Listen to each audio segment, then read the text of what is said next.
نوضوا دوك ديروا هاد الحلوه المعسله اللي راكم راح تقدموها في العيد مع العتاي، توجد غير في نص ساعه وتجي بزاف بنينه. السلام عليكم، انا امين واليوم راح نديروا هاد الحلوه اللي راكم راح نديروا بها حاله وتجي من اروع ما يكون.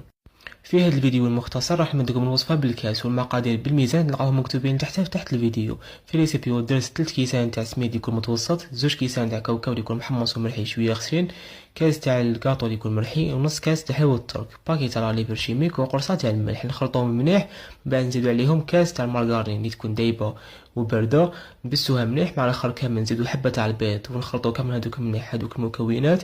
من بعد راح نطمو لاباط ديالنا بالخليط تاع الحليب والمزهر، راح ندير عليه حوالي كاس غير الكاس هذاك ما كملتوش كامل حتى نتحصلوا على باط اللي تكون هكا طريه شويه كيما راكم تشاهدوا. وفي هذه المقادير استعملت سنيوه تاع 30 على 22 سنتيمتر. بعد ما كنت دهنتها بشويه تاع المارغرين دايبه، نحط فيها لاباط تاعنا ونمشيها، نزيد من فوق ندهنها رشه ولا مسحه خفيفه بوقت المارغرين، ونرش عليها الكاوكاو اللي يكون محمص وملحي شويه غشين، نمشيه بيا. من بعد نقسموا الكاطو تاعنا، تحبوا تقسموهم مراس شويه كبار ولا تحبوا تصغروهم باش تخرج لكم كميه اكبر.